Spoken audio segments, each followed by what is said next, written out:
돈이 없어서 합소를 했다는 말이 이제 어느 정도 맞을 수는 있어요. 왜냐하면 정확하게 얘기하면 투자를 못 받기 때문이죠. 투자를 못 받는 이유는 여러 가지가 있는데 하마스와 이스라엘이 전쟁이 터져버리고 첨단 기술이 아직 현실화되지 않았고요. 해수와 담찰 기술을 해가지고 식수를 공급하겠다고 했는데 사실 30년까지 30만을 공급할 수 있을까? 근데 같이 나오는 얘기가 이제 사우디가 망해가고 있다. 제가 찾아봤으면 정말 사우디가 망해가고 있나? 사우디 공식 발표는 아니고요. 사우디 경제부 장관이 이제 지난달에 경제 포럼에서 한번 얘기를 했던 것 같아요. 이 문제에 대해서 누가 질문을 하니까 어떤 식으로 얘기했냐면 우리는 여전히 최대한 속도로 모든 프로젝트를 진행하고 있고 궁극적인 프로젝트의 어떤 범위는 똑같다. 변함이 없다. 이렇게 답변을 했고 근데 또 다음날 사우디 재정부장은 뭐라고 했냐면 프로젝트별로 이제 속도가 약간 다를 것이다. 그래서 이제 많은 언론들이 사우디 완전히 사기친 거 아닌가 이런 식으로 많이 보도가 되고 있는 것 같아요. 저는 여기에 조금 더 냉철하게 이걸 바라볼 필요가 있지 않을까 이제 이런 것들을 말씀드리고 싶은데요. 원안을 한번 볼까요? 이제 네옴시티 원안이라는 게 있는데 이 원안이 팬데믹 이전에 2020년에 만들어졌던 오리지널 플랜입니다. 보면은 지금 네온시티의 플랜하고 굉장히 다르죠. 그냥 조그만 시티가 세 개가 있고 그다음에 긴 라인으로 이렇게 연결이 되는데 지금 사람들이 얘기하는 네옴시티 그런 개념이 아니죠. 근데 이제 이것이 몇 년 후에 많은 사람들이 알고 있는 네옴시티 큰 벽으로 이렇게 63빌딩 높이로 해가지고 서울에서 세종시까지 그 거리를 하는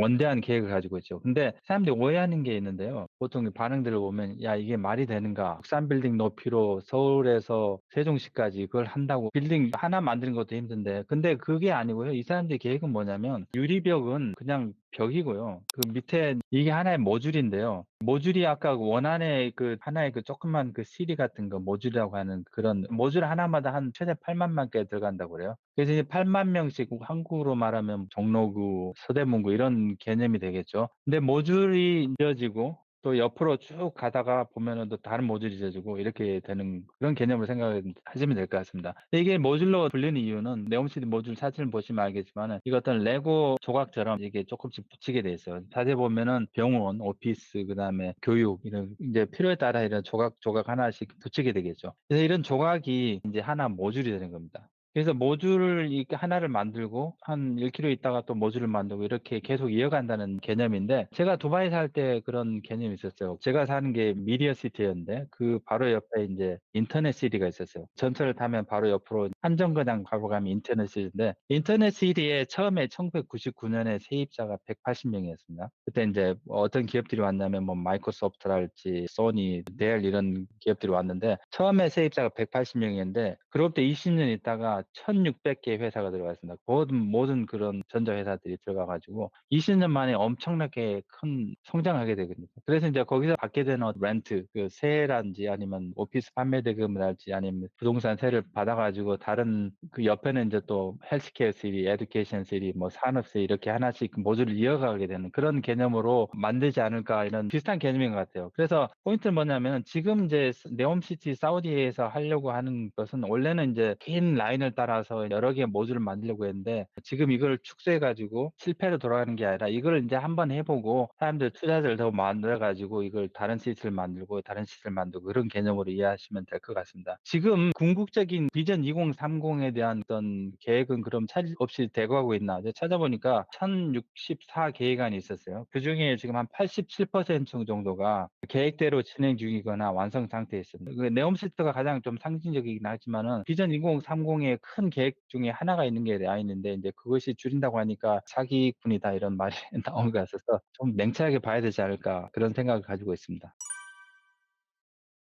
경제학자의 관점에서 조금 이제 설명을 드리겠습니다. 관점을 말씀드리기 전에 살바토르 문디라는 레오나르도 다빈치 그림이 있었어요. 그 그림을 이제 산 사람이 빈살만이죠. 그림 가격이 하나로 한 5천억 정도를 주고 샀는데 구매 당시에 이 진품인지 가품인지 이게 좀 논란이 됐던 작품입니다. 그래서 근데 참 의아하죠. 왜냐하면 우리 같으면 이게 진품이 정확하지 않으면 그렇게 많은 돈을 주고 사지 않을 텐데 빈살만 사고 방식은 이게 확실하자면 그냥 돈으로 때려버리겠다. 세계 최고가잖아요. 그렇게 되면은 그 가격 자체로 이게 화제가 돼버리는 거죠. 이게 뭐 세계 최고가기 때문에. 그리고 이제 또 아부다비의 루브르 박물관에 이제 전시를 하려고 하는데 이거를 모나리자 그림 옆에 붙이지 않으면 빌려주지 않겠다 했는데 협박도 하고. 그래서 인제 이런 모든 거를 보면은 사람이 약간 과장하는 면도 좀 있지 않을까. 사업가의 수완이 좀 있는 면도 있어요. 그런 차원에서 사우디 왕세자를 이해하시면 좋을 것 같은데, 또 한편으로는 그 네옴시티에 좀 언론들이 다 인제 "사기라 다 망하는 거 아닌가, 투자한 사람들." 이렇게 하는데, 좀 냉철하게 보면은 특히 인제 많이 나오는 말씀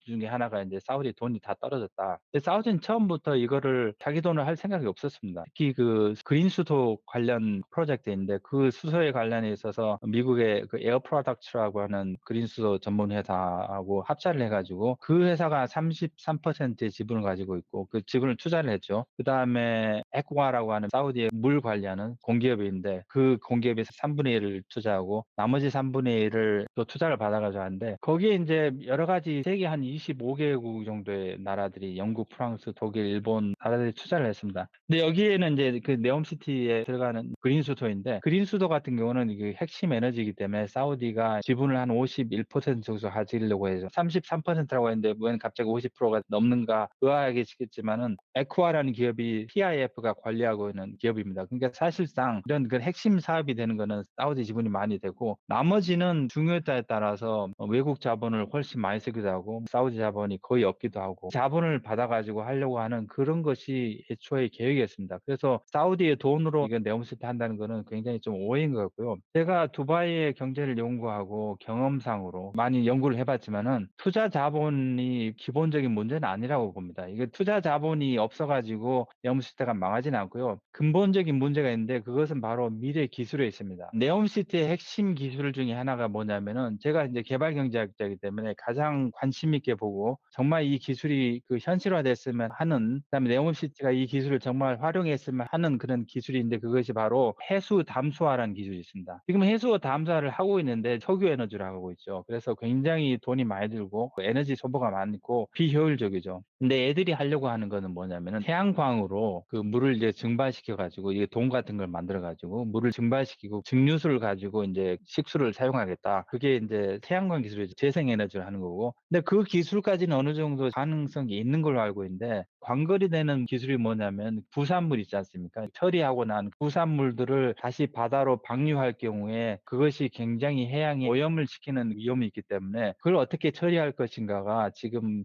제대로 안 되고 있는 걸로 알고 있어요. 근데 처음에 발표할 때는 이게 몇 년 내에 될 것이라고 믿었던 것 같아요. 근데 2030년까지 될 것인가? 왜냐하면 이것이 된다면은 정말로 인류에게 엄청난, 특히 개발도상국에 엄청난 도움이 될 수 있는 정말 획기적인 기술이고 정말 노벨상감이거든요. 그래서 저는 이게 정말 됐으면 좋겠는데, 또 한편으로는 여기에 굉장히 조금 의심을 가지고 있는데, 이게 왜 지금 네옴시티의 핵심적인 문제냐면은, 빈 살만이 공헌을 하기는 이 기술로 가지고 이 해수와 담수할 기술 그 해 가지고 식수를 공급을 하겠다고 했는데, 이걸로 지금 공급을 할 수 있는 인원이 뭐 8만 명이 될까? 2030년까지 30만을 공급할 수 있을까? 그렇기 때문에 결국은 줄일 수밖에 없는 상황이지 않을까, 그렇게 확신을 가지고 있고요. 다시 한번 제가 강조드리지만은, 만약 이런 기술이 되잖아요. 또 뭐 예를 들어서 또 하나 하려고 했던 것이 하이퍼루프 해 가지고 초고속 열차, 그것도 좀 어려움을 겪고 있죠. 뭐 이런 거는 사실 뭐 쪼끔 더 느린 기차로 대체를 하면 되니까 크게 문제가 되지는 않는데, 이게 가장 중요한 이런 식수 문제를 해결하지 못하고, 그다음에 또 그린 수소, 그다음에 태양광으로만 30만을 에너지 공급을 할 수 있을까? 이런 걸 생각해 봤을 때, 이런 기술이 만약 된다면은 해외 투자 자본은 정말 눈깜짝 사이에 모이게 됩니다. 이거는 뭐 걱정 안 하셔도 됩니다. 왜냐하면 두바이에 자본이 모인 걸 보면은 정말 '이게 가능한 일인가?' 했던 것이 정말 가능하게 되는 것이고, 그렇기 때문에 돈이 없어서 할 수 없다는 말은 저는 동의하지 않습니다. 대신 정말 문제는 미래 기술이 언제 현실화될 것인가, 이것이 핵심 문제죠. 그다음에 인제 또 한 가지 덧붙일 말씀은, 비난 중에 하나가 정말 900만이 모일 것인가, 뭐 2030년까지. 그거는 계획은 인제 많이 축소를 했기 때문에 그렇지만은, 자본뿐만이 아니라 비난받는 것 중에 하나가, 그럼 그 많은 사람들이 어떻게 거기로 올 것인가. 아까 말씀드렸듯이 사우디에서 생각하고 있는 것은 자국민들을 네옴시티로 옮기려고는 그런 계획이 아닙니다. 발표한 계획이 뭐냐면 1 인당 국민 소득이 가장 높은 곳을 만들겠다고 하는 것인데, 1 인당 국민 소득은 뭐냐면 생산성이 가장 높은 시민들이 거기에 살게 된다는 건데, 사우디 국민들이 갑자기 10년 내에 생산성이 뭐 세계 수준으로 올라갈 수는 없죠. 그 말은 뭐냐면은 생산 생산성이 높은 해외 우수 인력을 다 끌어오겠다는 거죠. 쉽게 말해서 사우디에 그동안 두바이에 있었던 중동의 지사들, 본부들을 거기에 있는 우수 인력들을 다 사우디 네옴시티로 끌어오겠다는 겁니다. 그렇게 되면은 인제 아까 말씀드렸던 것처럼 인터넷 시리에서 갑자기 뭐 10년 동안에 엄청난 해외 기업들이 들어오고 해외 인력 오는 것처럼 그렇게 만약 된다면 정말 네옴시티가 1 인당 국민 소득이 가장 높은 시티가 되는 것이 그렇게 황당무계한 소리는 아니고요. 두바이 같은 조그만 토우국이 10 년, 20년 사이에 엄청난 성장을 한 거 보면 사우디는 지금 두바이하고 급이 좀 다른 나라지 않습니까? 인구 면에서 그렇고. 충분히 그렇게 어느 정도 미래 기술만 된다면 그 정도 되는 것은 허무맹랑한 계획은 아니라고 경제학자의 관점에서 그렇게 말씀드렸습니다.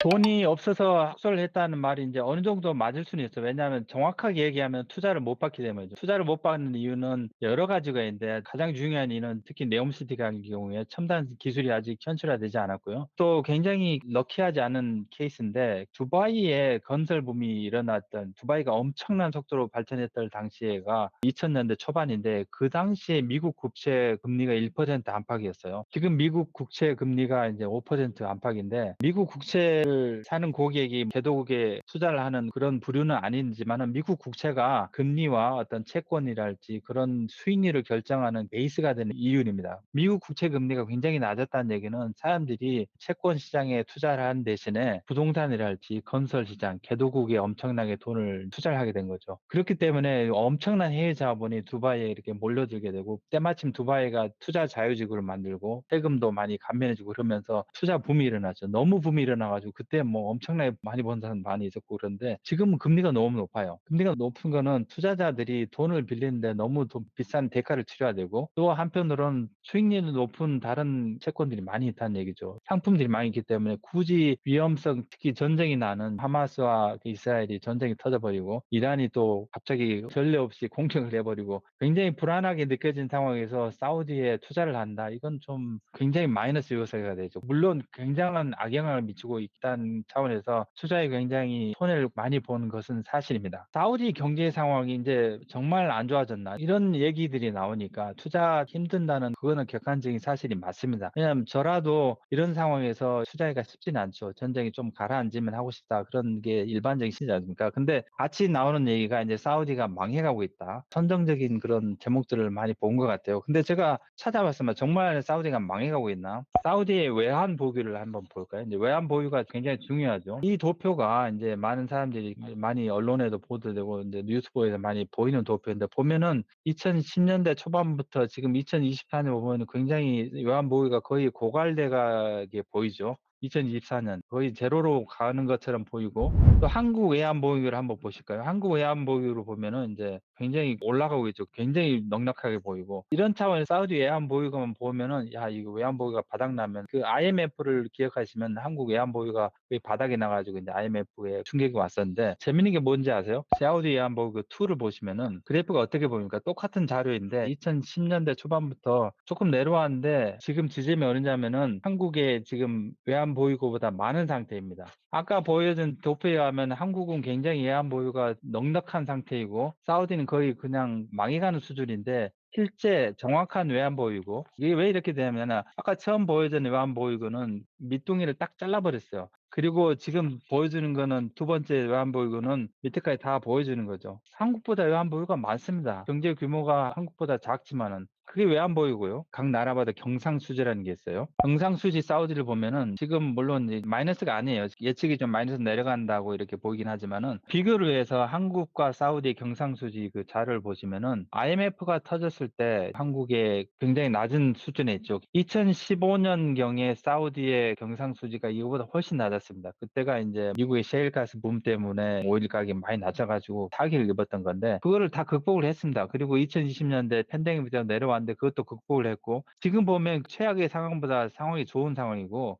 지금 상황이 한국의 IMF 상황보다 훨씬 좋은 상황입니다, 경상수지가. 경상수지가 그렇게 아주 최악의 상황이 아니고요. 사우디 정부 부채를 이제 사람들이 얘기하는데, 정부 부채가 그래프를 보면은 이제 2012년, 14년 다시 말씀드리지만 셰일가스 붐 때 그때 좀 부채가 많이 들었지만 이때도 지금보다 상황이 훨씬 안 좋았고 지금은 이제 그보다 훨씬 좋은 상황입니다. 근데 경제학자들은 공통적으로 정부 부채가 그다지 큰 문제가 되지 않습니다. 왜 미국 같은 경우는 정부 부채가 어마어마하죠. 물론 이제 기축통화 생산국이기 때문에 전혀 다른 얘기지만은 정부 부채가 GDP의 몇 퍼센트인가를 봤을 때 사우디는 정부 부채가 사우디 GDP의 26% 정도 됩니다. 한국의 정부 부채는 이보다 2배가 더 많습니다. 55% 정도. 그만큼 정부 부채가 탄탄하고요, 아직까지. 그다음에 또 하나를 봐야 될 건 정부 부채가 어느 정도 빠른 속도로 성장을 하는가, 많아지는가 보면 아까 그래프 봤지만은 정부 부채가 그렇게 크게 증가하지 않고 있습니다. 무슨 말인가 하면 경제학자 입장에 봤을 때 사우디 경제가 정말 위험한 상태인가 저는 증거를 찾지 못하고 있습니다. 2022년 기준으로 봤을 때 G20 국가, 상위 20 국가 중에 가장 빨리 성장한 나라가 사우디였고요. 또 비석유 분야 성장도 굉장히 커가고 있어가지고 지금은 석유 외에 벌어들인 수입이 굉장히 많아지고 있는 상태죠. 객관적인 자료를 보여드리겠습니다. 무디스라 신용평가기관이 있습니다. 그 다음에 S&P라는 국가 신용평가기관도 있는데 무디스의 가장 최근 신용평가 설명을 보면 무디스가 사우디를 A1으로 줬습니다. 한국이 이거보다 조금 더 높은 AA2입니다. 바로 밑에가 이제 대만, 홍콩이고 AA3이고 그 밑에가 사우디입니다. 사우디 밑으로 동남아시아에 인도네시아랄지 이런 데 말레이시아 이런 나라들은 사우디보다 2계단, 3계단이 낮습니다. 그다음에 무디스 같은 경우는 그 앞으로 전망이 밝다고 이런 코멘트까지 붙여놨어요. 제 의견이 아니고 신용기관에서 하는 얘기인데 물론 이제 앞으로 1-2년간 조금 힘들 가능성은 좀 크다고 보는 게 지금 미국이 엄청나게 오일을 생산을 하고 있습니다. 미국 정부는 쉬쉬하고 있죠. 인제 표를 의식해 가지고. 사우디는 그동안에 감산을 했었는데 6월에 다시는 오펙 미팅이 있는데 그때 좀 관심이 가니 이걸 좀 올리지 않을까. 왜냐하면 더 이상 감산을 하면 너무 인제 다른 사람들이 다른 나라를 치고 오기 때문에 그렇게 되면은 인제 나중에 세계적으로 경기가 좀 침체되는 신호도 쪼끔 있고 기름의 수요가 줄어들게 되고 그러면 지금 기름이 좀 늘어나게 되는데 생산량이 그럴 때 유가가 조금 많이 줄어들게 되겠죠. 유가 전문가들이 많은 분들이 조금 하반기에 인제 유가가 많이 내려가게 될 것이다. 75불 정도까지 내려갈 수 있겠다. 인제 유가 전문가는 아니지만 경제학자의 관점에서 어느 정도 수긍이 갑니다. 가능성이 충분히 있겠다. 그렇게 되면 사우디가 조금 힘들어지고 근데 인제 그것도 말씀드렸지만 사우디는 이런 것들 버틸 여력이 충분히 있습니다. 그런 차원에서 인제 사우디 걱정을 크게 안 하셔도 되지 않을까. 적어도 지금까지 앞으로 또 어떤 일이 일어날지는 모르겠지만 사우디가 망해가고 있다는 이런 거는 조금 무시하셔도 될 것 같습니다. 저도 인제 그거를 얼핏 본 기억이 있는데요. GDP는 그렇게 생각만큼 간단한 수치가 아닙니다. GDP per capita 인제 1 인당 국민 소득과 함께 구매력 기준으로 인제 보게 되는데 이걸 한번 설명해 드리겠습니다. 그걸 설명드리기 전에 사우디는 정말 한국보다 가난한가? 인제 많은 사람들이 의아해하죠. 사우디가 정말 부자 나라인데 가난한 나라다는 말도 있고 2023년 GDP 수치를 알려드릴게요. 그게 한국인 33,249불, 일본이 33,805불 살짝 높죠. 사우디가 32,000입니다. 거의 비슷하죠, 세 나라가. 물론 2020년까지는 좀 많이 낮았어요. 이게 인제 그냥 GDP고요. 명목 GDP고 GDP의 단점이 뭐냐면은 제가 예를 한번 설명을 드릴게요. 제가 두바이에 있을 때는 같은 봉급이어도 풍족하게 느껴졌어요. 미국에서는 좀 쪼달리는 느낌이 있어요. 왜냐하면은 물가 수준이 다릅니다. 예를 들어서 배달을 하나 시킨다. 두바이에서는 오토바이를 타고 옵니다. 굉장히 싸게 모든 걸 다 배달시키는데 미국에서 뭘 배달시키면은 혼다 어코드 같은 차를 타고 와요. 아니 배달하는데 오토바이를 타고 오는지 혼다를 타고 오는지 누가 상관합니까? 근데 일단 뭐가 다르죠. 서비스 요금이 다르고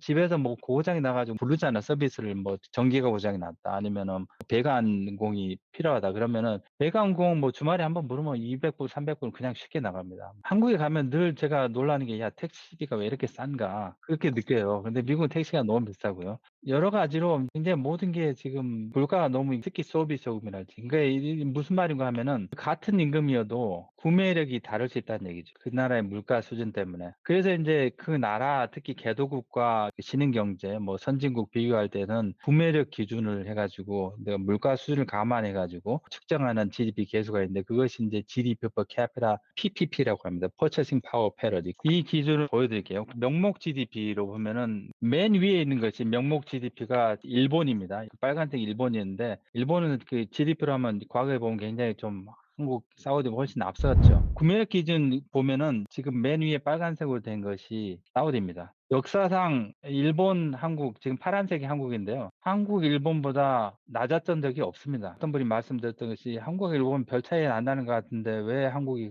훨씬 더 GDP가 낮나 그렇게 하셨는데, 제가 그 질문을 받은 거 2010년대쯤 그랬던 것 같아요. 별 차이 안 나죠. 근데 2017, 18 때 한국이 훨씬 더 일본을 앞섰죠. 제가 생각하기도 이미 한국을 앞섰다고 생각합니다. 실제 뭐 잡히지 않은 그런 것이 있기 때문에 그런데 앞으로도 더 격차는 더 벌어진다고 생각하는데, 사우디는 이거보다 구매 기준으로 하면 훨씬 더 크게 됩니다. 그런 차원에서 이제 GDP에 대한 그 오해를 좀 푸셨으면 좋겠고, 또 다른 측면이 뭐냐면은 GDP per capita, 그 1인당 국민 소득을 계산하는 데 있어서 어떻게 계산을 하냐면, 한 나라에 생산되는, 보통 1년 동안 생산되는 대화 용역의 총합이 이제 GDP고, 그 GDP를 인구수로 나눈 것이 1인당 국민 소득입니다. 사우디의 40%는 외국인 근로자입니다. 굉장히 값싼 노동력이, 굉장히 임금이 싸요. 사우디 임금은 잘 모르겠어요. 값싼 노동자. 근데 두바이 비슷하고 생각하는데, 두바이 있을 때 섭씨 거의 50도 되는 한낮에 밖에서 건설 노동자들 일하는데 그 봉급이 한 달에 뭐 한 30만 원 정도 되나? 그렇게 싸게 임금이 되는 근로노동자들이 많죠.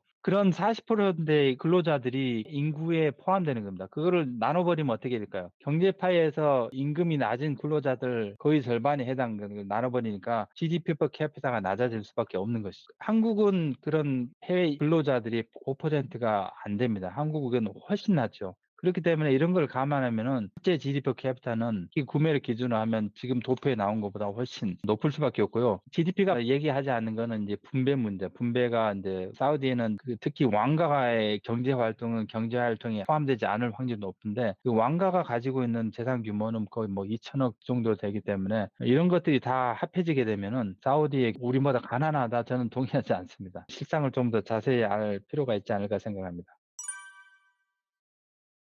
10년 전에는 석유 수입의 90% 의존했고요. 2022년엔 75% 정도, 그다음 2023년에는 60% 정도, 40%가 이제 비석유 부분에서 이제 나오는 거기 때문에 석유만 가지고 이제 사우디의 수입을 얘기하기는 좀 그런데요. 사우디 경제의 가장 핵심적인 기업이 이제 아람코죠. 아람코의 수익이 어느 정도인지 한번 제가 비교해 드리겠습니다. 아람코와 애플과 삼성을 한번 볼까요? 도표를 보시면은 위에 것이 이제 매출이죠, 매출. 매출은 이제 이윤하고 좀 다르죠. 그 이윤은 이제 비용을 다 제한해야 되는데, 매출만 봤을 때 아람코하고 삼성, 애플 훨씬 앞서죠. 근데 이거보다 더 중요한 게 뭐냐면 사우디 아람코는 수익률이 굉장히 높습니다. 굉장히 첨단 기술을 이용하고 있고, 최근에는 그 AI, 인공지능까지 해가지고 어떻게 하면은 가장 그 효율적으로 거의 그 기름을 추출할 수 있고 가장 낭비가 적게 하고, 그런 굉장히 첨단 기술을 하고 있기 때문에 수익률이 굉장히 높고요. 또 수익률이 높은 이유 중에 하나가 뭐냐면은 아람코의 사원 수가 7만 5천입니다. 애플이 15만 4천이고 삼성이 27만입니다. 같은 수익이어도 나눠줘야 되는 금액이 다르죠. 그렇기 때문에 수익이 엄청나게 차이가 나서 수익 차트를 한번 보세요. 아람코의 수익하고 삼성의 수익하고 비교가 안 되죠. 뭐 제가 다르게 얘기한 그런 뉴스를 잠깐 본 것 같은데요. 아람코가 이 정도로 엄청난 기업이고요. 여기에서 이제 사우디의 모든 소스가 됐던 거죠. 최근에 이제 이것들을 아람코에 많은 그 지분을 PIF로 옮겨가지고 이제 PIF가 관리하고 있는데, 궁극적으로는 아람코의 지분을 아주 장기적으로 한 51%까지 줄이지 않을까. 나머지는 다 49% 판매하고 나머지는 다 이제 투자 자금으로 전환시키려고 하고 있다고 믿고 있습니다. 그래서 지금 뭐 기사 나온 거 보면 아람코가 지분을 판매한다, 그렇게 뭐 그 기사가 나오면은 이제 사람들이 또 사우디가 망해가는구나, 아람코까지 파는구나. 근데 이게 원래 계획에 있었던 겁니다. 사우디 왕세자는 인터뷰하는 거 보면요, 투자 회사의 CEO라는 느낌이 들지 어떤 나라의 지도자라는 느낌이 들지 않아요. 뭐 인터뷰 내용을 보면은 자기가 관리하는 PIF에서 가장 수익률이 좋은 사업이 무엇이니 그런 얘기하고, 좀 이상하지 않습니까? 예를 들어서 한국에서 뭐 윤석열 대통령이 우리 국가가 관리하는 국부펀드에서 수익률이 가장 좋은 게 뭐다, 이런 말을 할 리가 없지 않습니까? 그 다음에 얘기하는 거 보면 뭐 한국의 GDP에 사우디 GDP를 얘기하고 굉장히 좀 경제적 마인드가 있고요. 굉장히 그 투자에 관한 그런 마인드가 굉장히 강합니다. 아람코라든지 이런 것들을 결국은 전환시켜서 투자 자금으로 하려고 하는 계획 가운데 있다는 것을 좀 아시면 좋겠고, 돈이 없어서 하라기보다는 이거를 사우디의 어떤 왕세자의 마인셋이 투자 마인셋입니다. 여러 가지가.